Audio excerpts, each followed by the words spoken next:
aku dulu yang mengambil alih studio ya. Dan untuk hari ini kita sudah kedatangan satu narasumber yang sangat luar biasa. Karena memang beliau ini juga lebih banyak menghandle anak-anak yang luar biasa juga. Kita berkenalan langsung dengan Kak Dewi. Hai. Ini pertama kali berarti ya ke ngopi bareng TVRI. Ya, gimana kabarnya Kak? Sehat, alhamdulillah. Jadi sekarang kegiatannya Kak Dewi selain ngajar di SLB Bone Bolango ya? SLB Bone Bolango. Kegiatannya apa aja nih? Kesibukannya selain di SLB Bone Bolango sebagai guru, saya sebagai tim pengajar ya, tim pengajar aktif di Universitas Bina Mandiri Gorontalo. Selain itu kegiatan sehari-hari terlihat sibuk Senin sampai Ahad. Ini privat khusus anak-anak berkebutuhan khusus di rumah. Oh, itu sore berarti ya kalau prakteknya? Iya, sore. Oke, jadi Kak Dewi ini seperti tadi yang sudah disampaikan ya, sekarang lagi aktif ngajar di SLB Negeri Bone Bolango dan juga sebagai tim pengajar di Universitas Bina Mandiri. Sempat tergabung juga atau masih tergabung dalam asosiasi IGPKH Indonesia? Oh, itu sudah pasti. Masih ya. sampai sekarang ya masih aktif ya, dan Masih. juga asosiasi Forka. Iya. Iya, mungkin bisa dijelasin dikit nanti ya untuk apa sih namanya organisasinya. Tapi kita akan lebih ke spesifiknya lagi ke Kak Dewi yang saat ini juga sebagai guru untuk anak-anak luar biasa gitu. Kenapa sih Kak tertarik mengajar ya? Yang pertama adalah ini memang panggilannya. Panggilan hati yang pertama untuk bidang pekerjaan.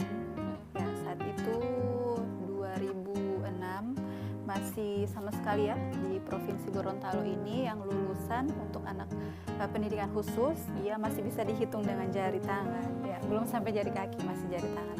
Jadi putra-putri Gorontalo ini masih sedikit yang lulusan pendidikan khusus. Nah, itu yang pertama.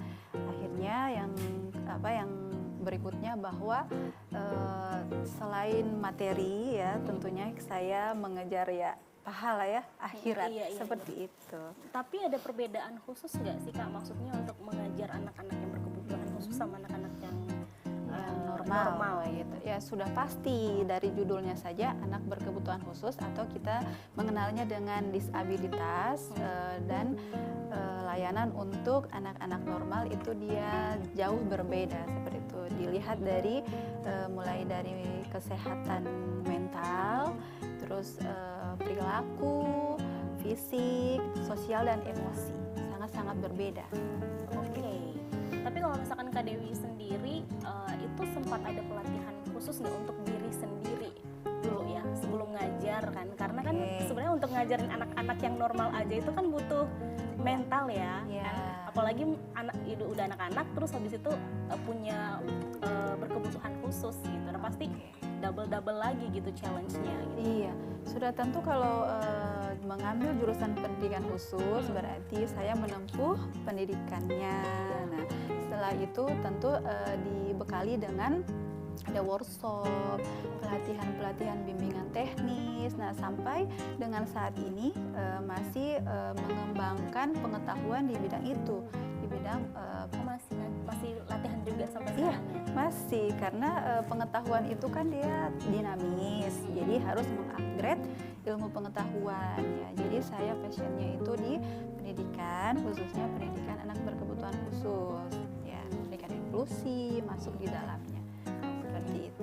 Kalau cara ngajarnya Kak Dewi sendiri ada DP metode khusus nggak? Apalagi komunikasi kan sama anak-anak yang berkebutuhan khusus, karena setahu Nisa itu kalau anak-anak berkebutuhan khusus itu susah untuk diajak berkomunikasi, interaksi sosial. Interaksinya fokusnya kan nggak fokus ya mana-mana gitu. Ya, sudah tentu anak berkebutuhan khusus itu dia kan banyak. Kalau kita googling, nah akan muncul beberapa anak berkebutuhan khusus itu. Nah, untuk berkomunikasi dengan mereka sudah pasti ada dia punya ilmu-ilmu, ada tahapan-tahapan tertentu. Nah, itu kan tidak serta-merta.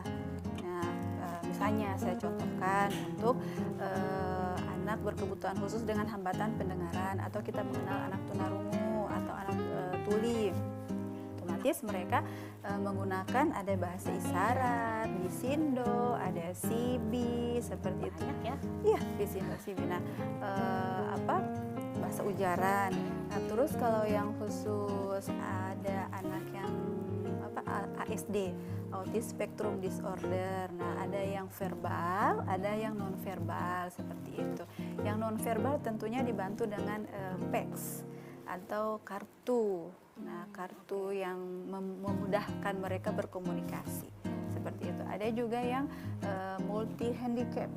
Ya, sudah dia tunanetra, hambatan penglihatan, sudah dia hambatan tunarungu, ada juga yang disertai dengan ASD. Nah, seperti itu bisa dibayangkan ya, dia punya hambatannya itu ada 3, ada banyak seperti itu. Jadi pintar-pintarnya kita untuk berkomunikasi. Sebelumnya kita harus bonding dulu dengan mereka. Nah, gimana tuh cara Kak Dewi untuk bonding dengan anak-anak ini? Maksudnya pendekatan awal ya, karena awal PDKT. ini kan anak-anak PDKT lah Iya, istilah itu. siap. Karena anak-anak ini kan pertama pasti mau dapat orang baru itu biasanya kan agak Iya, menolak ya, menarik iya. diri gitu. Kalau misalkan Kak Dewi gitu. Iya, yang pertama kan saya bukan orang tua mereka ya, orang baru kan ini. Nah, bagaimana caranya? Nah, jadi kita dari hati itu lillahi ta'ala ya, dari niat dulu. Kalau niat sudah tulus, nah insya Allah akan terpancar dari wajah, dari perilaku kita sendiri terhadap orang lain. Jadi respon yang diinginkan oleh kita itu akan sama begitu. Saya membutuhkan A berarti sama dengan kamu membutuhkan A juga, seperti itu. Oke, jadi kayak anak-anak itu maksudnya orang mau kasih apa ya? Jadi kayak orang Dari niatnya dari dulu, niatnya iya, dulu dari- akan kelihatan iya, gitu ya. iya, Oke. kan berbeda. Oke, baik. Kalau Kak Dewi sendiri tadi kan latihan bahasa-bahasa itu agak-agak susah ya Kak ya. Itu berapa lama? Oke. Kita ngopi dulu Kak.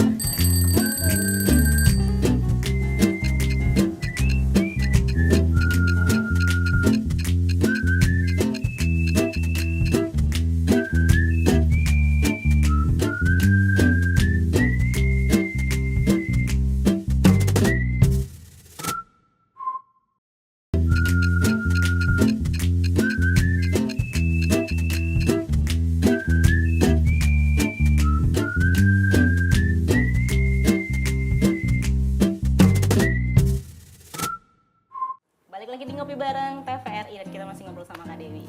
Nah, Kak Dewi tadi kan sempat ditanya juga ya masalah yang Kak Dewi tadi harus belajar banyak Ya. banyak ini ya keahlian gitu, tunarungu dan lain-lain. Dan lain-lain. Itu Kak Dewi latihan berapa lama itu?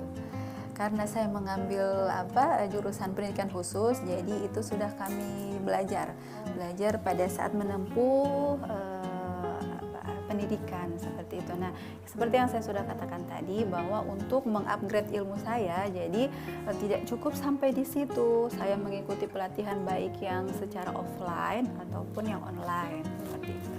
Susah nggak sih Kak? Kalau bagi saya tidak sih, karena saya sudah mencintai pekerjaan saya. Iya, Profesi ini ya. ya, saya sudah mencintai sangat.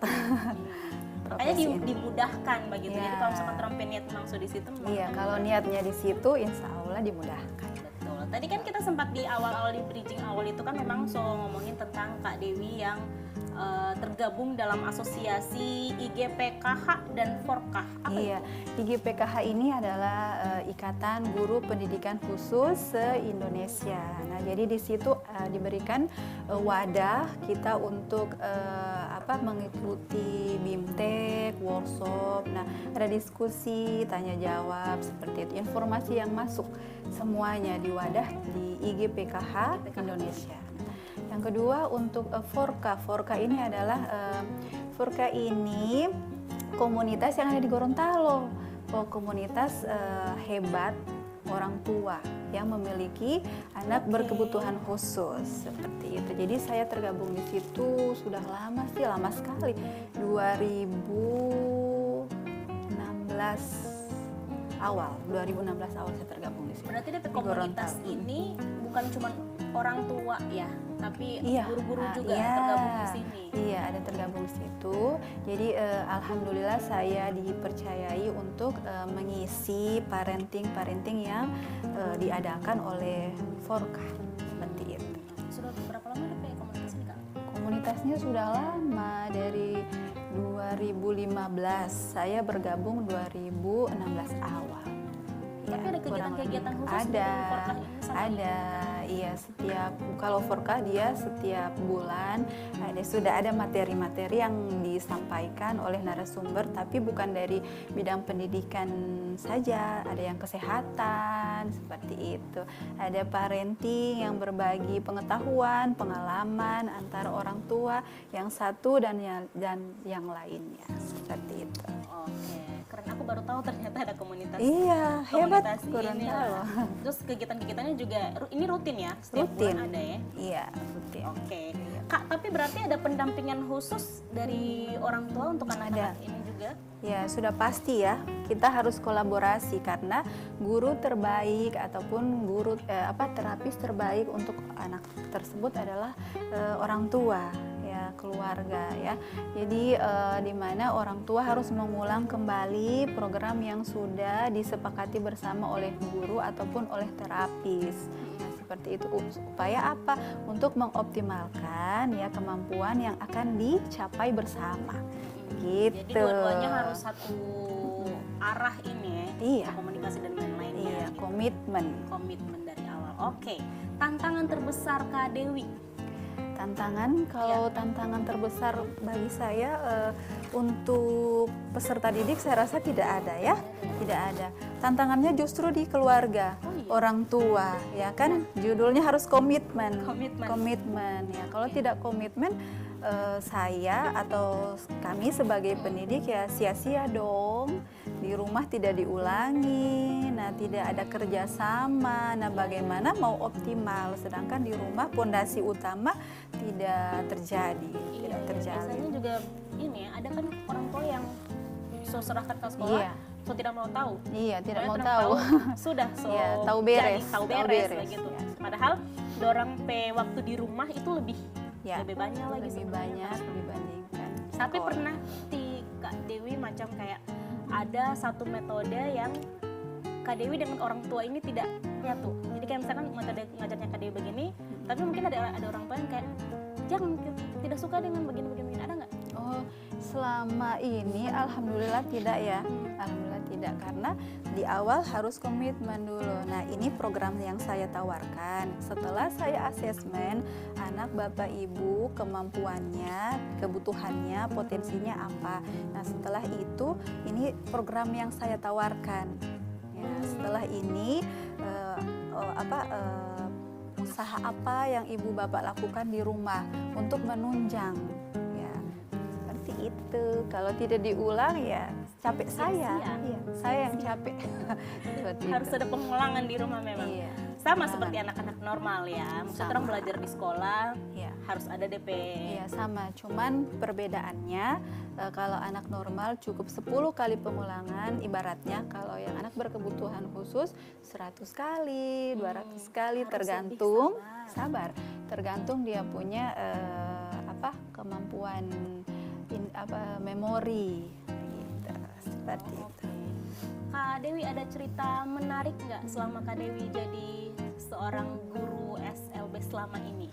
Oke, cerita menarik banyak ya, yang mengharukan ada, yang membuat orang tua itu saya tolak ukurnya di kalau anak itu misalnya begini, berhasil dia menggunakan sendok, alat makan, berarti kembali lagi yang programnya itu ya, yang sudah disusun bersama. Oh, misalnya dia jadi perlu saya garis bawahi kalau di SLB ini kita harus fokus ke vokasionalnya.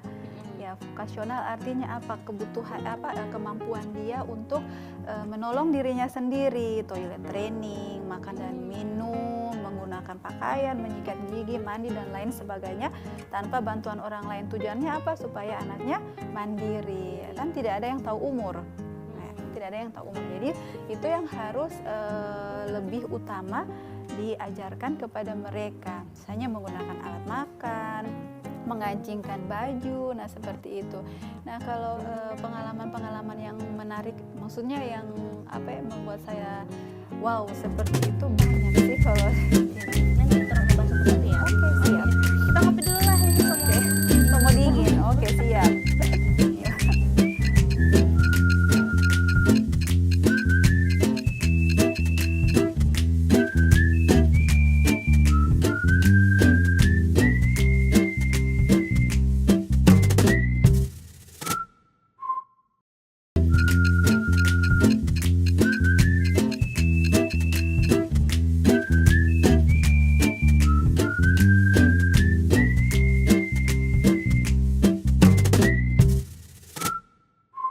Lihat ibu Dewi, tidak apa-apa. Nah ini cuma sisir, lihat ibu Dewi. Nah Ifat, ini namanya sisir. Sisir untuk menyisir rambut. Oke. Sisir, pegang sisirnya begitu. Nah disisir rambutnya. Oke, lihat cermin Ifat, lihat cermin. Oke, sisir. Lihat Ifat, lihat Ibu Dewi, kasih Ibu Dewi sisir. Sisir. Oke, tosnya mana Ifat? Tos. Masih di ngopi bareng TVRI dan kita masih ngobrol sama Kak Dewi juga. Kalau tadi kan udah sampai di hal menarik atau cerita menarik ya sebagai seorang guru SLB. Tapi kalau sebagai terapis Ya, ada nggak? ada banyak sebagai terapis. Tentunya saya kerja sendiri ya, kerja sendiri. Jadi harapan orang tua itu menumpuknya lebih banyak seperti itu. Jadi kembali lagi saya harus lebih mendorong orang tua supaya kita kerjasama seperti itu. Supaya apa? Anak-anak bapak ibu inginnya berhasil, berarti ayo sama-sama kita satu tujuan. Nah banyak sekali cerita-cerita ya yang tadinya belum bisa bicara, alhamdulillah dia sekarang berusia 9 tahun, terapinya itu sejak usia 4 mau ke 5. Ya, 4 mau ke 5 tahun, alhamdulillah yang dari nol kita sama-sama. Tentunya upaya juga dari orang tua ya, akhirnya anaknya sudah oke kok. Dia sudah verbal, sudah kognitifnya juga sudah oke, seperti itu. Nah, itu mungkin pertanyaan sebagian orang juga ya Kak. Maksudnya orang kan kadang tidak bisa melihat tanda-tanda anak-anak. Iya kan? Bisa kayak speech dan lain-lain itu. Mungkin bisa dilihat dari umur berapa itu Kak? Maksudnya takutnya orang terlambat untuk terapis. Nah, jadi orang tua ini harus lebih banyak literasi ya. Maksud saya adalah bahwa sudah zaman kan sudah modern, nah seperti itu sudah lebih canggih. Orang tua pasti semuanya pegang handphone, bisa di googling. Oh dibandingkan kemampuan anak normal seperti ini. Nah kenapa anak saya di usia seperti ini, usia 1 tahun atau 2 tahun belum bisa mengucapkan satu kata atau satu kalimat secara lengkap. Nah seperti itu bisa dibandingkan ya, usia normal, kemampuan usia normal mulai dari motorik, bahasa seperti itu dibandingkan dengan anak tersebut.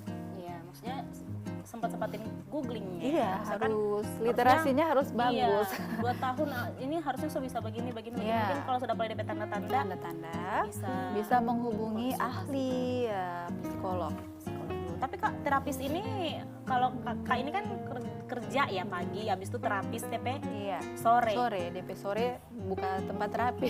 Berarti full time sekali nih ya. Maksudnya pernah ada di titik yang aduh capek down. Kalau capek itu manusiawi ya, tapi karena kembali lagi saya mencintai sekali ini saya punya pekerjaan, jadi saya menganggapnya ini adalah hobi.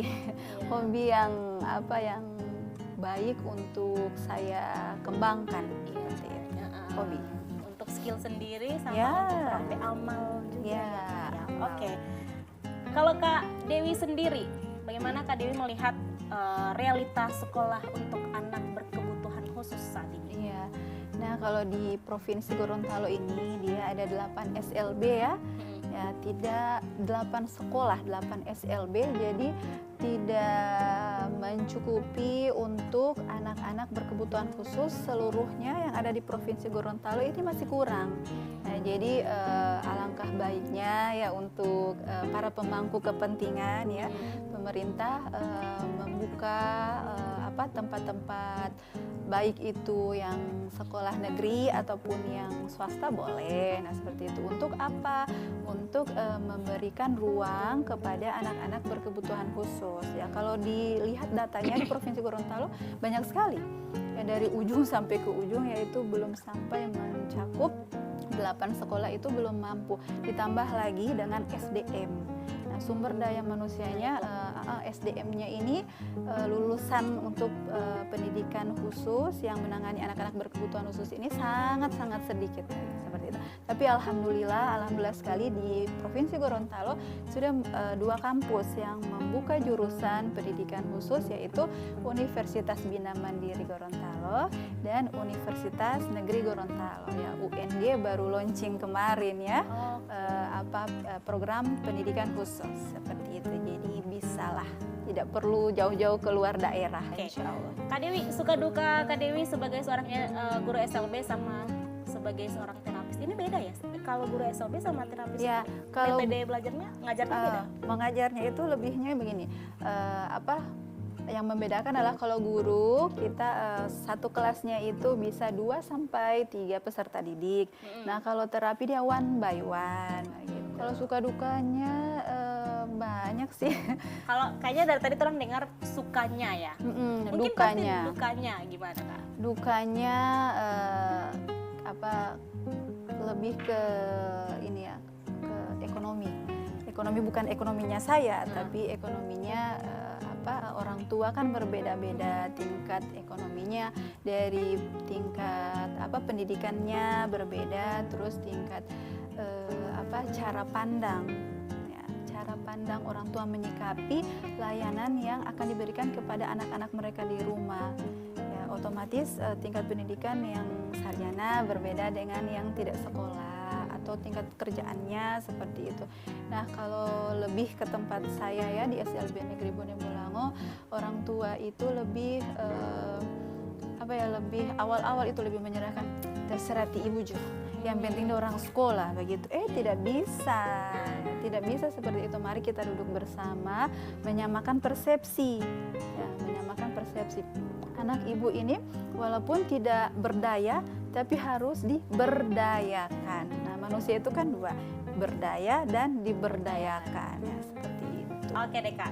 Terakhir nih, harapan Kak Dewi ke depannya seperti apa? Nah, ini nih mau mengeluarkan unek-unek juga untuk para orang tua mungkin ya, karena ada pengen disampaikan ke orang tuanya. Iya, silakan. Terkhusus orang tua yang memiliki anak berkebutuhan khusus yang ada di Provinsi Gorontalo, harapan saya jangan patah semangat ya, jangan patah semangat bahwa semua manusia ini memiliki kelebihan dan kekurangan masing-masing. Jadi kita harus mengoptimalkan kelebihannya supaya menjadi insan yang mandiri dan harapan-harapan bahwa kita tidak perlu menjadi presiden ataupun apa, tapi untuk kebutuhan menolong diri sendiri. Seperti itu bagi saya. Terima kasih. Oke, terima kasih Kak Dewi sudah ngobrol bareng di TVRI, dan kita akan kembali lagi di episode selanjutnya.